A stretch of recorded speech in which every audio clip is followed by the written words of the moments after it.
কৰি যাম অবিৰাম স্বাধীনতাৰ এই সংগ্ৰাম কৰি যাম অবিৰাম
ব্রিটিশ সরকার থানাত পতাকা উড়াবলৈ দিয়া নহব পতাকা আমি নিশ্চয় উড়াম আমাক দিয়া আদেশ আমি পালন কৰিবই লাগিব সাৱধান থানাত পতাকা উড়াবলৈ দিয়া নহব অন্যথা আমি গুলি কৰিবলৈ বাধ্য হ'ম গহপুৰ থানাত পতাকা আমি উড়াবই লাগিব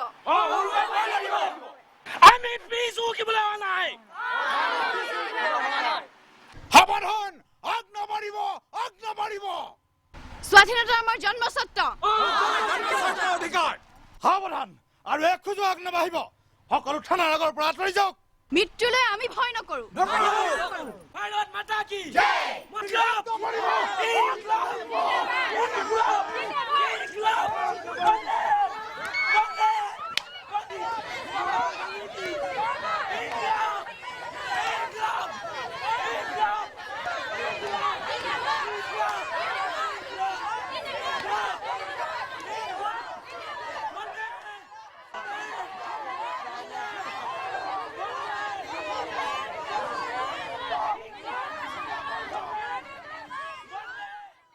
বিয়াল্লিছৰ গণবিপ্লৱৰ প্ৰবল বন্যাই সমগ্ৰ দেশৰ বুকুতে খলকনি তুলিলে পৰাধীনতাৰ শিকলি ছিঙি ভাৰত মাতৃক স্বাধীন কৰিবলৈ সংকল্পবদ্ধ হ'ল অগণন ভাৰত সন্তান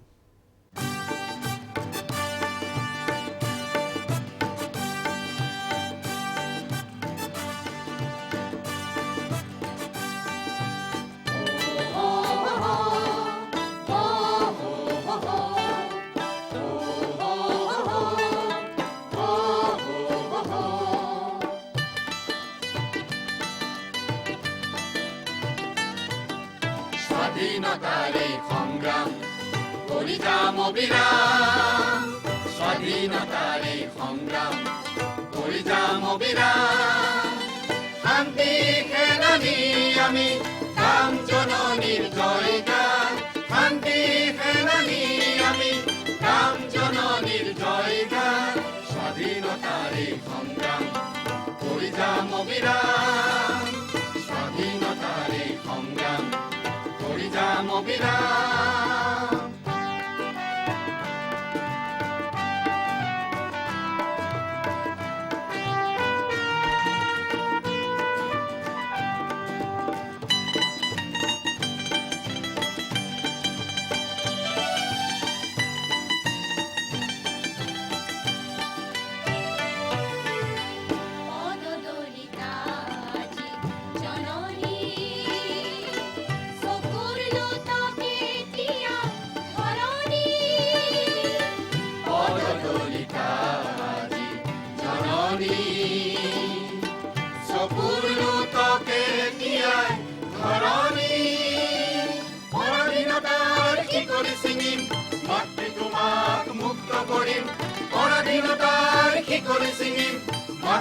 আমাক মুক্ত কৰিম স্বাধীনতাৰ এই সংগ্ৰাম কৰি যাম অবিৰাম স্বাধীনতাৰ এই সংগ্ৰাম কৰি যাম অবিৰাম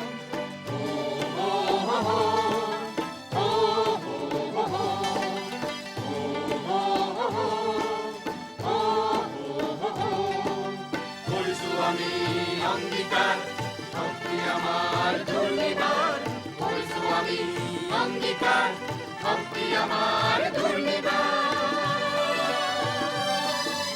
বন্দে মাতৰম বন্দে মাতৰম বন্দে মাতৰম বন্দে মাতৰম বন্দে মাতৰম বন্দে মাতৰম বন্দে মাতৰম বন্দে মাতৰম বন্দে মাতৰম বন্দে মাতৰম বন্দে মাতৰম বন্দে মাতৰম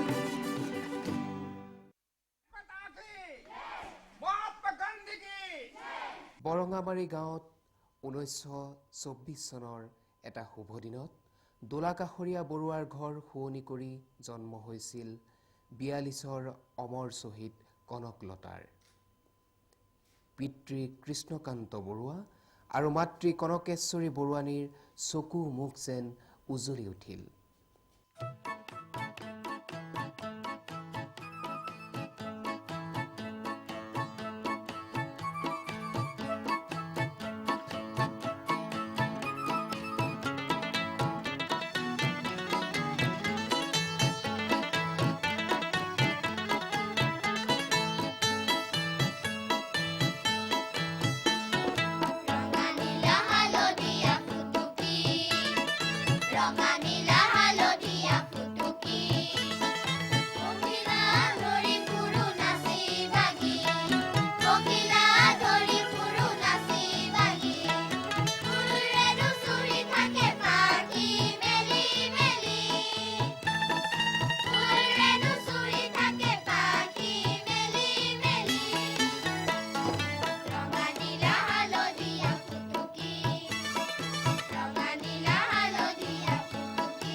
পাঁচ বছৰ বয়স হওঁতে কনকলতাই মাকক হেৰুৱায় দেউতাকৰ ছত্ৰছায়াত কনকলতা লাহে লাহে ডাঙৰ হৈ কিশোৰী হওঁতে এদিন দেউতাকৰো পৰলোক প্ৰাপ্তি ঘটে কিশোৰী কনকলতাৰ মূৰত ঘৰখনৰ কিমান যেন দায়িত্ব আহি পৰে কিন্তু তাইৰ মন কেৱল ঘৰৰ ভিতৰতে আবদ্ধ হৈ নাথাকিল অহৰ্নিশে তাইৰ মন মগজু পৰাধীন দেশৰ দুৰৱস্থাই খুলি খুলি খাবলৈ ধৰিল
স্বাধীনতা সংগ্ৰাম ভাৰতৰ ইতিহাসৰ ভাৰতবৰ্ষক উন্মুক্ত কৰাই আছিল এই সংগ্ৰামৰ লক্ষ্য। ব্ৰিটিছ চৰকাৰৰ কবলৰ পৰা ভাৰতক মুক্ত কৰিবলৈ বদ্ধপৰিকৰ হোৱা ভাৰতৰ জনগণৰ মৰণপণ আন্দোলন আৰু আত্মবলিদান মহিমামণ্ডিত। অসমতো ব্ৰিটিছৰ বিৰুদ্ধে অসহযোগ আন্দোলন প্ৰবল ৰূপত কেওফালে বিয়পি পৰিল।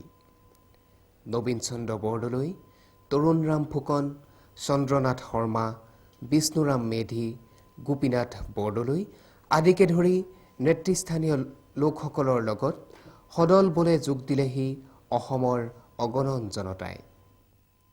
গান্ধীজী অসমলৈ কেইবাবাৰো আহিছিল।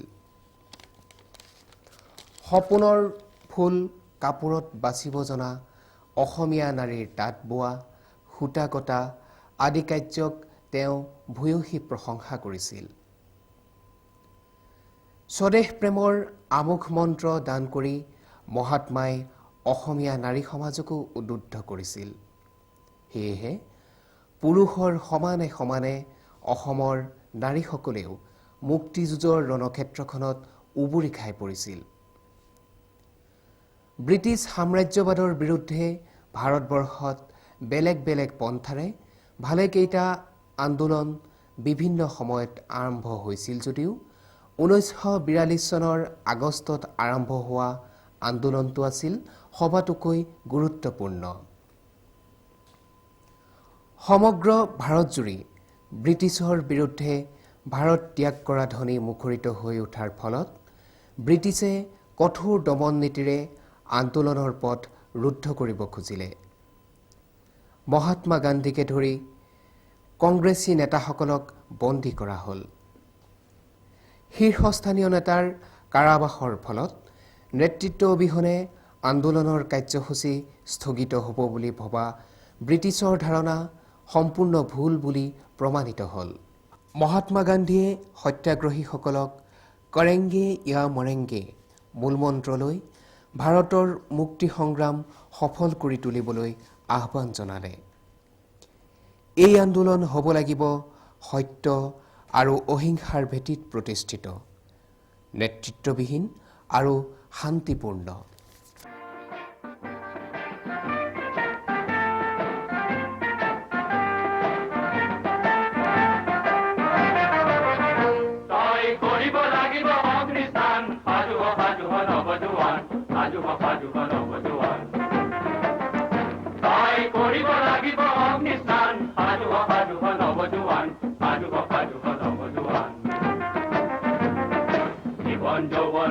প্রাণপণ রাঙলি করি দে রণাঙ্গন, জীবন যৌবন করি প্রাণপণ রাঙলি করি দে রণাঙ্গন।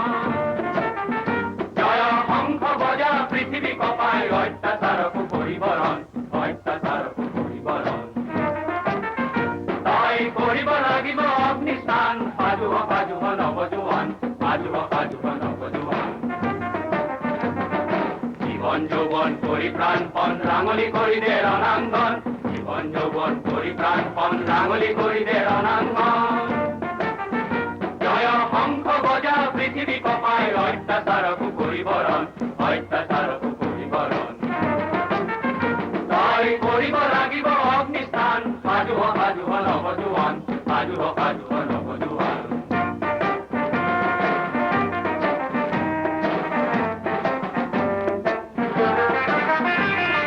স্বাধীনতা ধন নতুবা মরণ, লোহারে কিলেরে বাঁধিল মন। স্বাধীনতা ধন নতুবা মরণ, লোহারে কিলেরে বাঁধিল মন। বজ্রকণ্ঠে বিশ্ব শুনা সত্যৰ জয়গান, কুকুৰ তেজেৰে ধুইলে আজি ভাৰতৰ অপমান। বজ্ৰকণ্ঠে বিশ্ব শুনা সত্যৰ জয়গান, কুকুৰ তেজেৰে ধুইলে আজি ভাৰতৰ অপমান। সাজুহ সাজুহ নৱজোৱান, সাজুহ সাজুহ নৱজোৱান। তই কৰিব লাগিব অগ্নিস্নান, সাজুহ সাজুহ নৱজোৱান, সাজুহ সাজুহ নৱজোৱান। জ্যোতিপ্ৰসাদৰ প্ৰাণপৰশা গীত আৰু অগ্নিবৰষা ভাষণে এই দেশৰ জনতাক বিশেষভাৱে উদ্বুদ্ধ কৰি 1942 চনৰ 20 ছেপ্টেম্বৰৰ দিনা বিভিন্ন ঠাইৰ পুলিচ থানাসমূহত জাতীয় পতাকা উত্তোলন কৰিবলৈ নিৰ্দেশ দিয়া হ'ল। জ্যোতিপ্ৰসাদে অধিনায়ক ৰূপে আঁচনি ল'লে তিৰংগ পতাকা উত্তোলন কৰিবলৈ সত্যাগ্ৰহীসকল যাব লাগিব, কনকলতাও যাব লাগিব। দিনে নিশাই কনকলতাই স্বাধীনতাৰ বাবে জীৱন উৎসৰ্গা কৰিবলৈ, মুক্তি বনাঞ্চলত জীৱন বিপন্ন কৰি হ'লেও দেশ ৰক্ষাৰ বাবে অৰিহণা যোগাবলৈ বদ্ধপৰিকৰ হ'ল। অলংপুৰ, হেলেম, ব্ৰহ্মজান, ডুবিয়া, কলাবাৰী আদিৰ পৰা শত সহস্ৰ সত্যাগ্ৰহী তিৰংগ পতাকা উত্তোলন কৰিবলৈ আগবাঢ়িব। সেই চৰম মুহূৰ্তৰ বাবে কনকলতাই অধীৰ অপেক্ষা কৰিলে। আইসকল আৰু বাপসকল, আজি জাৰণীয়াল সত্ৰৰ নামঘৰত আপোনালোক গোট খাইছেহি। আজি দেশত জুই জ্বলিছে, আমি এই জুই নুমুৱাবই লাগিব। আমি দুটা বাহিনী গঠন কৰাৰ সিদ্ধান্ত লৈছোঁ, এটা শান্তি বাহিনী আৰু আনটো মৃত্যু বাহিনী। শান্তি বাহিনীয়ে দেশত গাঁৱে চহৰে শান্তি ৰক্ষাৰ বাবে কাম কৰিব আৰু মৃত্যু বাহিনীয়ে মৃত্যুপণ কৰি যুঁজি যাব শেষ সংগ্ৰামৰ নিৰ্ভীক সৈনিক ৰূপে। বাইদেউ, আপুনি অনুগ্ৰহ কৰি মোক মৃত্যু বাহিনীত লওক।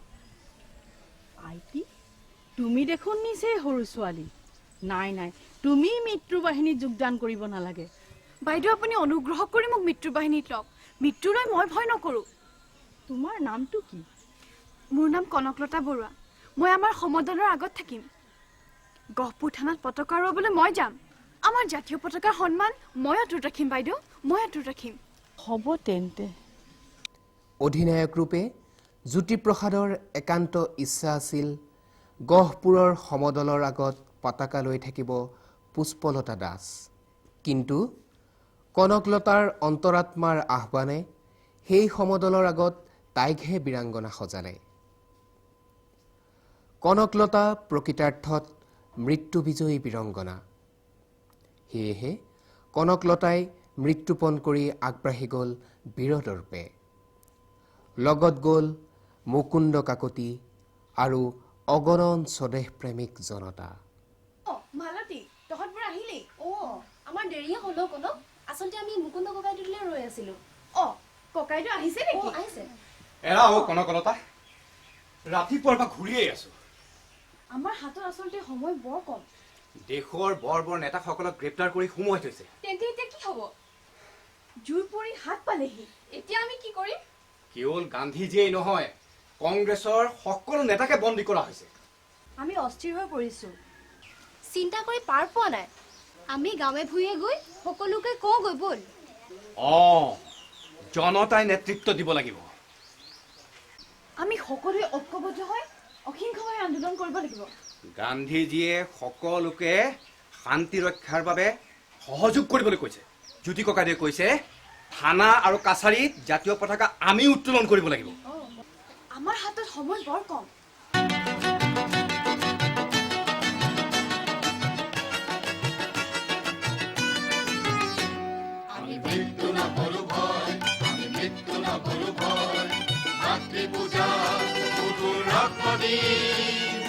নাই কোনো সংশয়, আমি মৃত্যু নকৰো ভয়, আমি মৃত্যু নকৰো ভয়, আমি মৃত্যু নকৰো ভয়। মাতৃ পূজাৰ বুকুৰ ৰক্ত দিম, নাই কোনো সংশয়, আমি মৃত্যু নকৰো ভয়, আমি মৃত্যু নকৰো ভয়, আমি মৃত্যু নকৰো ভয়, আমি মৃত্যু নকৰো ভয়।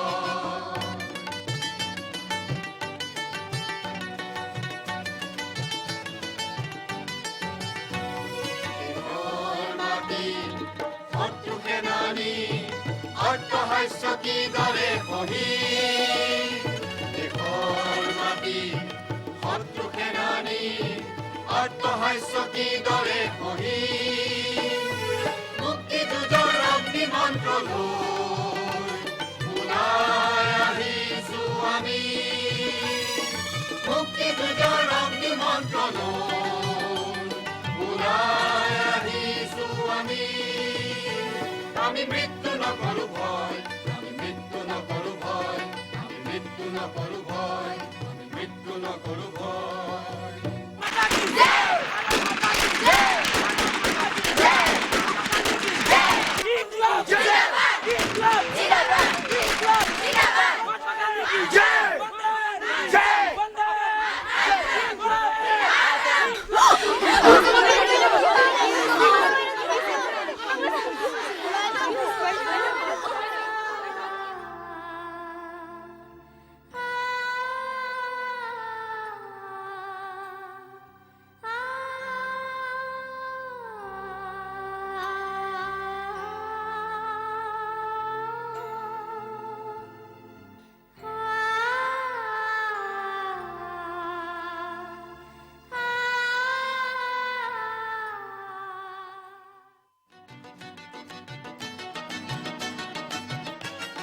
নকৰো ভয় মাতৃ পূজা বুকুৰ ৰক্ত দি নাই কোনো সংশয় আমি মৃত্যু নকৰো ভয় আমি মৃত্যু নকৰো ভয় আমি মৃত্যু নকৰো ভয় মাতৃ পূজা বুকুৰ ৰক্ত দি